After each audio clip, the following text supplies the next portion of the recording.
Hi viewers, welcome to Bhaskar's area. ఈ రోజు ఉన్నటువంటి ముఖ్యమైన విద్య మరియు ఉద్యోగ సంబంధిత సమాచారంలోకి వెళ్తే, ఆంధ్రప్రదేశ్ రాష్ట్రంలో నేడు మెగా పీటీఎం 2.0 జరగబోతోంది. మరి గిన్నిస్ రికార్డ్ నెలకొల్పే దిశగా అధికారులు ఆంధ్రప్రదేశ్ రాష్ట్ర వ్యాప్తంగా ఏర్పాట్లు చేశారు. మొత్తం 61,000 బడులు, జూనియర్ కాలేజీల్లో నిర్వహణ. మొత్తం 2.28 కోట్ల మంది పాల్గొంటారని అంచనా. పుట్టపర్తిలో పాల్గొననున్న CM Chandrababu, Lokesh. Guinness record నెలకొల్పే దిశగా అధికారుల ఏర్పాట్లు. రాష్ట్ర వ్యాప్తంగా అన్ని పాఠశాలలు, జూనియర్ కాలేజీల్లో గురువారం మెగా పేరెంట్ టీచర్ సమావేశాలు పీటీఎం 2.0 జరగనున్నాయి. ఇందుకోసం పాఠశాల విద్యాశాఖ అన్ని ఏర్పాట్లు చేసింది. గత విద్యా సంవత్సరంలో తొలిసారిగా నిర్వహించిన మెగా పీటీఎం విజయవంతం కావడంతో ఇప్పుడు రెండోసారి నిర్వహించేందుకు సిద్ధమైంది. ఈ సమావేశాల్లో ఉపాధ్యాయులు, విద్యార్థులతో పాటు తల్లిదండ్రులు, పాఠశాల యాజమాన్య కమిటీలు, ఉద్యోగులు, అధికారులు, దాతలు, పూర్వ విద్యార్థులు పాల్గొంటారు. ఈ మేరకు వారికి పాఠశాల విద్యాశాఖ ఆహ్వానాలు పంపింది. 61,000 ప్రభుత్వ, ప్రైవేట్ ఎయిడెడ్ పాఠశాలలు, జూనియర్ కాలేజీల్లో మెగా పీటీఎం నిర్వహిస్తున్నారు. ఇందులో 74,96,220 మంది విద్యార్థులు, 3,32,770 మంది ఉపాధ్యాయులు, 1,49,92,456 మంది తల్లిదండ్రులు, దాతలు, ఇతరులు పాల్గొనే అవకాశం ఉందని అధికారులు అంచనా వేశారు. మొత్తంగా 2.28 కోట్ల మంది మెగా పీటీఎంలలో భాగస్వాములు కానున్నారు. ఒకే రోజు ఇంతమంది పాల్గొనే ఈ కార్యక్రమంతో గిన్నిస్ రికార్డ్ నెలకొల్పే దిశగా ఏర్పాట్లు చేశారు. ఇకపై ప్రతి సంవత్సరం పండగ వాతావరణంలో మెగా పీటీఎంలు నిర్వహించాలని ప్రభుత్వం నిర్ణయించింది. పిల్లల అభ్యాసన సామర్థ్యాలు, వారి ప్రవర్తన తదితర అంశాలపై తల్లిదండ్రులకు ప్రోగ్రెస్ కార్డులు అందజేస్తారు. తల్లిదండ్రులు తమ అభిప్రాయాలు, సూచనలను ఈ వేదికగా ప్రభుత్వంతో పంచుకుంటారు. కాగా శ్రీ సత్యసాయి జిల్లా పుట్టపర్తి నియోజకవర్గంలో కొత్త చెరువులోని జెడ్పీ పాఠశాలలో, శ్రీ సత్యసాయి ప్రభుత్వ జూనియర్ కళాశాలలో జరిగే పీటీఎంలో సీఎం చంద్రబాబు, మంత్రి లోకేష్ పాల్గొంటారు. గన్నవరం విమానాశ్రయం నుంచి సీఎం ప్రత్యేక విమానంలో ఉదయం పుట్టపర్తి ఎయిర్పోర్ట్ కు చేరుకుంటారు. రోడ్డు మార్గాన కొత్త చెరువులోని ప్రభుత్వ జూనియర్ కళాశాలలో విద్యార్థులు, తల్లిదండ్రులతో ముఖాముఖి నిర్వహిస్తారు. అక్కడి నుంచి పక్కనే ఉన్న జెడ్పీ హై స్కూల్ కు వెళ్తారు. అక్కడ మెగా పీటీఎం అనంతరం చంద్రబాబు పుట్టపర్తి చేరుకొని సత్యసాయి మహాసమాధిని దర్శించుకుంటారు. అక్కడి నుంచి విమానాశ్రయం చేరుకొని విజయవాడకు బయలుదేరి వెళ్తారు. మొత్తానికి ఆంధ్రప్రదేశ్ రాష్ట్రంలో మరి మెగా పీటీఎం 2.0 అనేది గిన్నిస్ రికార్డ్ నెలకొల్పే దిశగా మరి నిర్వహించడం జరుగుతోంది. మరి ఈ రోజు ఆ మెగా కార్యక్రమం అనేది జరగబోతోంది. ఇక మరోపక్క గ్రూప్ 2 పోస్టుల ధ్రువపత్రాల పరిశీలనకు నోటిఫికేషన్ విడుదల. Group 2 services general limited recruitment పోస్టుల నియామకానికి సంబంధించి ధ్రువపత్రాల పరిశీలనకు నోటిఫికేషన్ జారీ అయింది.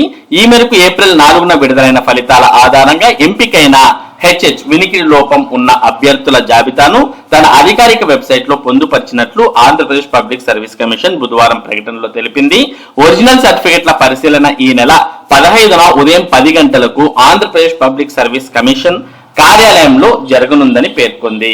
అభ్యర్థులు మెమో, 2 చెక్ లిస్టులు, 2 అటెస్టేషన్ ఫారాలు, ఇతర సంబంధిత సామాగ్రిని కమిషన్ వెబ్సైట్ నుంచి డౌన్లోడ్ చేసుకోవాలని తెలిపింది. కాబట్టి ఎవరైతే గ్రూప్ 2 పరీక్షలు రాశారో మరి అటువంటి వారు ధ్రువపత్రాల పరిశీలనకు సంబంధించిన సమాచారాన్ని మరి మీరు ఏపీపీఎస్సీ వెబ్సైట్ ద్వారా పూర్తిగా తెలుసుకొని అందుకు అనుగుణంగా మీరు సర్టిఫికేట్ వెరిఫికేషన్ కు హాజరు కావచ్చు. ఇక మరోపక్క ఆంధ్రప్రదేశ్ రాష్ట్రంలో అభ్యసన సామర్థ్యాల్లో విద్యార్థులు వెనకంజా అంటూ మనం ఇక్కడ చూస్తూ ఉన్నాం. 6-9 తరగతుల్లో జాతీయ సగటు కంటే దిగువన, 3వ తరగతిలో కొంచెం మెరుగు. 2024 డిసెంబర్లో నిర్వహించిన సర్వేలో వెల్లడి. నివేదికను విడుదల చేసిన కేంద్రం. 6-9 తరగతులు చదువుతున్న విద్యార్థుల అభ్యసన సామర్థ్యాల్లో జాతీయ సగటు కంటే రాష్ట్రం వెనుకబడింది. 9వ తరగతి పిల్లల అభ్యసనలో జాతీయ స్థాయిలో 29, 6వ తరగతికి సంబంధించి 33 స్థానాల్లో ఏపీ నిలిచింది. 3వ తరగతిలో జాతీయ సగటు కంటే కొంచెం మెరుగ్గా ఉండడంతో 13వ స్థానం దక్కింది. జాతీయ విద్యా పరిశోధన శిక్షణా మండలి ఎన్సీఆర్టీ విడుదల చేసిన పరాక్ రాష్ట్రీయ సర్వేక్షణ్ నివేదికలో ఈ వివరాలు వెల్లడయ్యాయి. గతేడాది డిసెంబర్లో ఎన్సీఆర్టీ నిర్వహించిన సర్వేలో రాష్ట్ర వ్యాప్తంగా 2723 పాఠశాలల్లో 3, 6, 9 తరగతులకు చెందిన 75,758 మంది విద్యార్థులు, 9,699 మంది టీచర్లు పాల్గొన్నారు. 3వ తరగతిలో మాతృభాష గణితం, 6వ తరగతిలో మాతృభాష గణితం ఈవీఎస్, 9వ తరగతిలో మాతృభాష గణితం సామాన్య సాంఘిక శాస్త్రం సబ్జెక్టులో పరీక్షలు నిర్వహించారు. 3 తరగతుల్లోనూ జాతీయ స్థాయిలో మొదటి 10 ర్యాంకుల్లో ఏపీకి స్థానం దక్కలేదు. 3వ తరగతికి సంబంధించి నంద్యాల, కృష్ణా, పల్నాడు, విశాఖపట్నం, పార్వతీపురం, మన్యం జిల్లాలు మొదటి వరుసలో నిలవగా అనంతపురం, శ్రీకాకుళం, కాకినాడ, కర్నూలు, అల్లూరు సీతారామరాజు జిల్లాలు అడుగున ఉన్నాయి.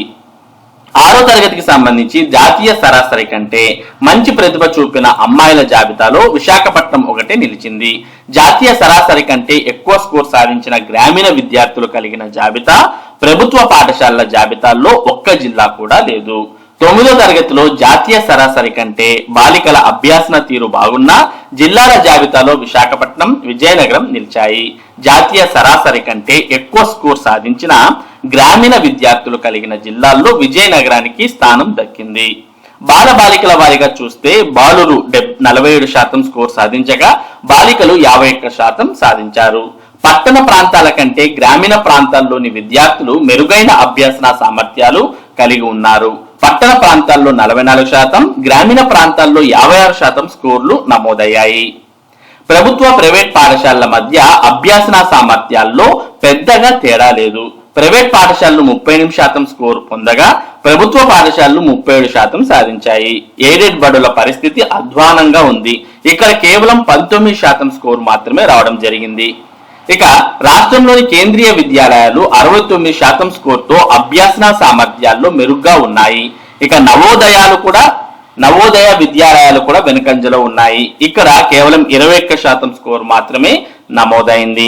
మొత్తంగా చూసినట్టయితే మరి కేంద్రీయ విద్యాలయాల్లో అభ్యసన సామర్థ్యాలు మెరుగ్గా ఉండడాన్ని మనం చూస్తూ ఉన్నాం. ఇక వివిధ సబ్జెక్టులో రాష్ట్ర జాతీయ సగటు స్కోర్ అంటూ ఇక్కడ మనం క్లియర్ గా టేబుల్ ఫార్మాట్ లో చూస్తూ ఉన్నాం. తరగతి, సబ్జెక్ట్, రాష్ట్రం, జాతీయం. 3వ తరగతి మాతృభాషలో రాష్ట్రం 64 ఉంటే జాతీయం కూడా 64 ఉంది. అదే గణితం అయితే 61% ఉంటే జాతీయ స్థాయి 60 ఉంది. ఇక 6వ తరగతిలో మాతృభాష రాష్ట్రం 48% అయితే జాతీయం 57%. గణితం రాష్ట్రం 41% అయితే జాతీయంగా 46%. పరిసరాల విజ్ఞానంలో అయితే రాష్ట్రం 40% ఉంటే జాతీయంగా 49% ఉంది. ఇక 9వ తరగతి చూసినట్లయితే మాతృభాష రాష్ట్రం 50 అయితే జాతీయం 54. గణితంలో రాష్ట్రం 35 అయితే జాతీయం 37. సామాన్య శాస్త్రం రాష్ట్రం 36 అయితే జాతీయంగా 40%.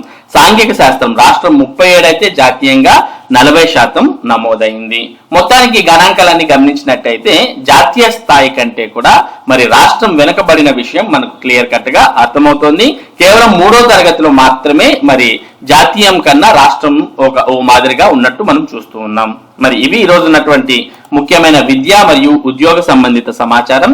ఇటువంటి ముఖ్యమైన సమాచారాన్ని భాస్కర్స్ ఏరియా మీకు అందిస్తూ ఉంటుంది.